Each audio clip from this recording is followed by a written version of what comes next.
Je suis en compagnie de Frédéric Lepron, un Français originaire de Vendée, qui s'est lancé un incroyable défi, celui de rallier Tanger à Cape Town en trike. Bonjour Frédéric Lepron. Bonjour Karim. Alors c'est une aventure particulière, comment vous est venue l'idée de vous lancer dans ce challenge? Avant tout, c'est une vraie passion, une passion pour le continent africain dans son ensemble. J'ai eu la chance de pouvoir beaucoup y voyager en touriste, professionnellement. Donc j'y ai passé d'excellents moments et je me suis toujours dit qu'un jour je prendrais le temps vraiment de découvrir ce continent, à pied, à cheval, à vélo, et finalement le choix s'est porté sur le trike. Alors vous aviez, je pense, aussi un aïeul, un père blanc, Oui, un l'origine missionnaire. c'est ça. Ouais. Étant tout gamin, j'avais un grand-oncle père blanc missionnaire et qui, voilà, quand je rentrais, me prenait sur ses genoux, me racontait les belles histoires d'Afrique. Ça a beaucoup contribué à faire grandir ma passion, oui. Ce défi que vous allez donc effectuer, que vous avez déjà commencé depuis le 13 octobre au départ de Tanger, a une particularité, vous le faites à bord d'un trike. Alors qu'est-ce que c'est un trike? Alors un trike, c'est un vélo couché à 3 roues.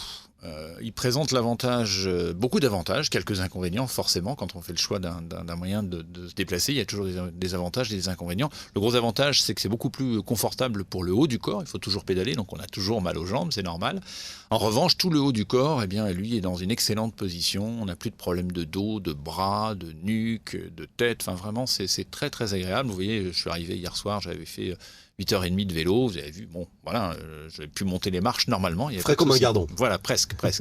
Alors c'est vrai que c'est un véhicule qui est particulièrement sophistiqué, il dispose également d'une boîte de vitesse un peu particulière. Oui, c'est-à-dire que je l'ai, alors c'est l'avantage aussi de ce type de vélo, c'est fabriqué entièrement à la main par une société tchèque, et on peut adjoindre à ce vélo tout le matériel que l'on souhaite. Enfin, c'est vraiment un montage à la carte, donc effectivement, sur les deux roues de devant, j'ai des moyeux dynamo, donc qui me permettent de recharger tout mon matériel qui est en USB, ça c'est important.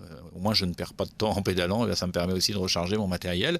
Et puis à l'arrière, effectivement, j'ai un moyeu roll-off qui est un moyeu, une espèce de boîte de vitesse, entre guillemets, où tous les pignons sont intégrés dans cette boîte de vitesse qui baigne dans un bain d'huile, donc il n'y a plus de problème, c'est étanche, il n'y a plus de problème d'eau, de poussière qui abîme beaucoup tout ce qui est transmission sur un vélo. Il n'y a plus de dérailleur, il n'y a plus de plateau, j'ai 14 vitesses indexées directement sur le guidon. Et la chaîne s'use beaucoup moins. Aussi, puisqu'elle reste sur le même axe, donc effectivement, ce qui use les chaînes, c'est les changements de plateau, de pignon, qui fait que ça, il y a des frottements et ça finit par user beaucoup, surtout sur de telles distances. Là, en l'occurrence, peut-être que j'aurais besoin que de 2 chaînes seulement pour faire mes 20 000 km. Alors 20 000 km, ce n'est pas rien, jusqu'à Cape Town. Quel est le parcours exactement? Au départ, vous l'avez dit, du 13 octobre de Tanger, je vais descendre tout le long de la côte marocaine, la Mauritanie, le Sénégal. Au Sénégal, je bifurque au plein est pour aller au Mali du Sud, le Burkina Faso, le Ghana, le Togo, le Bénin. Le Bénin pour des raisons essentiellement de sécurité, pour éviter la traversée du Nigeria qui est un petit peu compliquée. Je prends un avion pour me diriger vers l'Ouganda. Et puis j'avais aussi envie de faire les pays de l'Est de l'Afrique. Ouganda où je vais tenter d'aller voir les gorilles par exemple dans les forêts. Et puis ensuite je descends par la Tanzanie, le Malawi, tout le long du lac Malawi, le Mozambique pour aller voir le littoral du Mozambique. J'avais envie de faire une petite baignade quand même dans l'océan Indien. Et ensuite, je reprends plein ouest par le Zimbabwe, le Botswana et ses réserves absolument incroyables au Kavango.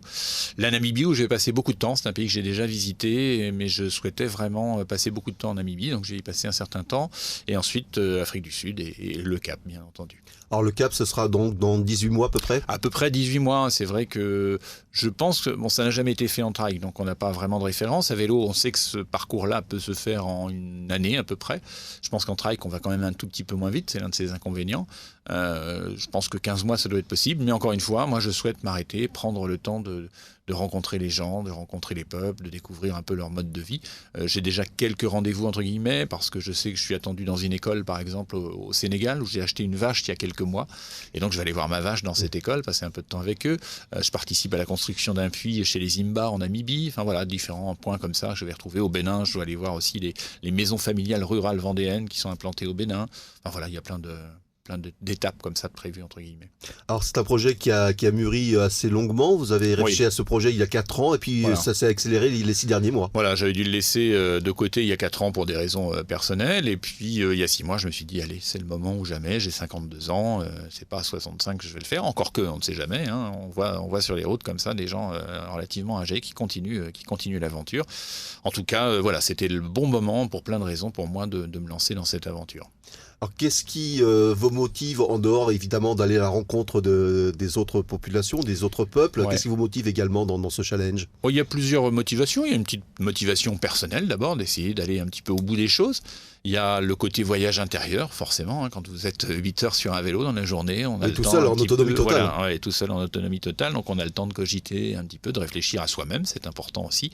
Mais c'est vrai que c'est une grosse volonté d'aller vers les autres, d'aller échanger, d'aller rencontrer les gens.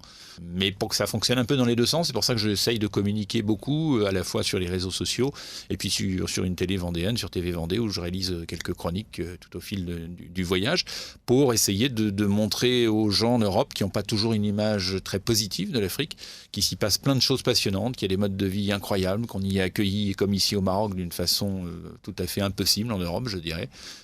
On a pu le juger par nous-mêmes d'ailleurs hier lorsque vous êtes arrivé sur la mosquée Hassan II, on avait vu cette foule de jeunes enfants qui vous accompagnaient, il y a également tous les gens qui vous saluent tout au long du parcours. Ah oui, franchement il y a un engouement auquel je ne m'attendais pas, je savais que je serais accueilli au Maroc sans souci, mais être accueilli à ce point-là sur la route, les pouces levés, les encouragements, les coups de klaxon, les bons courages, les bienvenus, franchement ça fait chaud au cœur et ça motive encore plus pour avancer. Ouais. Cet engouement, cet enthousiasme de la population marocaine pour votre passage, c'est lié aussi à votre mode de locomotion qui est un peu insolite. Oui, franchement, d'ailleurs je le vois bien quand je descends de mon trike et que je me balade à pied dans les rues, plus personne ne me regarde, plus personne ne m'encourage, ce qui est évidemment bien normal. Mais c'est vrai que ce moyen de locomotion, ça je m'en doutais un petit peu, je me suis dit, bon, c'est aussi l'intérêt du trike, ça va susciter un petit peu plus d'interrogations, les gens vont venir me voir, etc. Mais franchement, je ne m'attendais pas à ce point. Oui. Alors ce vélo qui est un peu spécial, aménagé, qui vous permet donc d'avancer en pédalant allongé, est également équipé d'une petite remorque derrière qui quand même pèse assez lourd. C'est-à-dire que j'ai des sacoches donc à l'arrière sur les roues arrière du vélo, plus une remorque effectivement avec une caisse dessus qui me permet à la fois de recharger tout mon matériel puisque le photovoltaïque est sur cette caisse et puis également de charger tout mon matériel de bivouac puisque comme vous l'avez dit, je suis en partie complètement autonome. Je peux me débrouiller pour manger, boire, me faire dormir, enfin voilà. Il faut que je puisse m'installer n'importe où tout seul. Entre guillemets. Vous tractez à peu près combien, 100 kilos? Une centaine de kilos. Une centaine de kilos. Après, la variable, c'est évidemment l'eau. Il y a des coins où je serai obligé de porter beaucoup plus d'eau que dans d'autres. Donc là, ça rajoute du poids assez rapidement. Oui. Alors, vous avez déjà expérimenté un petit peu les difficultés puisque vous êtes arrivé à Tanger. Il y avait déjà des côtes assez ardues. Oui, entre Tanger, Med et Tanger, ça commence déjà à monter tout de suite. Donc effectivement, après deux jours et demi de traversée, enfin 2 jours de traversée où on tourne en rond dans sa cabine, là, les muscles ont senti passer les côtes de Tanger. Puis je suis monté jusqu'à la Casbah. Mais bon, ça m'a permis de vérifier qu'on pouvait monter partout, doucement, mais on monte. Alors le Maroc, vous connaissez bien, parce que vous avez déjà sillonné plusieurs fois les chemins de randonnée marocains, à travers notamment votre pratique de l'équitation. Aujourd'hui, vous allez donc suivre la côte marocaine, avec un autre challenge, également affronter aussi le désert marocain, ce sera peut-être le plus dur. Oui, alors, effectivement, c'est une longue traversée. Il va me falloir un certain temps pour traverser tout ce désert. Cela dit, j'ai la chance aussi d'avoir un prédécesseur, un Suisse, qui a traversé lui en vélo il y a 1 an et demi à peu près, et qui a gentiment répertorié tous les points d'alimentation en eau, en nourriture, etc. Donc je sais précisément à quel kilométrage je vais pouvoir trouver de l'eau, pouvoir trouver à manger, etc. Donc ça facilite un petit peu la vie. Et puis je suis effectivement en grande partie autonome, donc je peux m'arrêter au milieu du désert, repartir le lendemain quand ça ira mieux, etc. etc. Alors vous avez une moyenne à peu près de combien? 50, 60 km par jour? C'est très très variable. Effectivement, dans ma tête, je m'étais dit, bon allez, maxi 60 km, ça me paraît assez raisonnable. Il se trouve que pour des raisons diverses, hier par exemple, j'ai fait 93 km.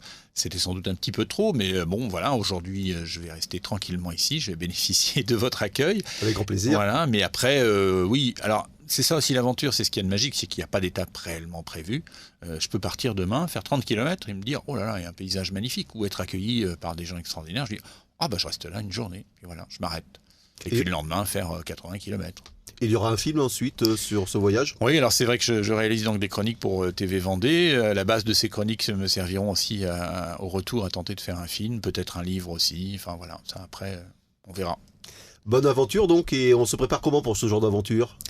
Je crois que c'est physique, psychologique. Il y a une préparation physique qui, je vous ai dit, j'ai fait 2000 km cet été entre la France et la Suisse pour m'assurer aussi qu'au niveau du matériel, ça fonctionnait bien. J'ai d'ailleurs effectué quelques changements à l'issue de ce périple. Donc ça, c'est une petite préparation physique entre guillemets, mais elle se fait au fur et à mesure aussi du périple. Il n'y a pas besoin d'être surentraîné pour se lancer dans ce genre d'aventure. Après, je pense que c'est plus mental, c'est plus... faut être bien conscient de ce qui nous attend, de ce qui va pouvoir éventuellement se passer. Il faut prévoir énormément de choses, c'est vrai, y compris prix des disparitions. Donc ça nécessite vis-à-vis de vos enfants, de votre famille, des signatures de procuration, des choses comme ça, les assurances.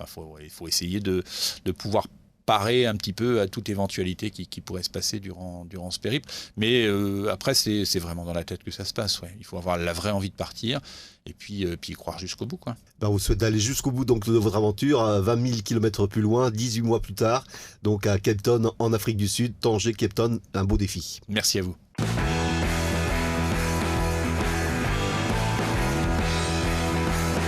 Les tribunes du sport, Karim Dronet.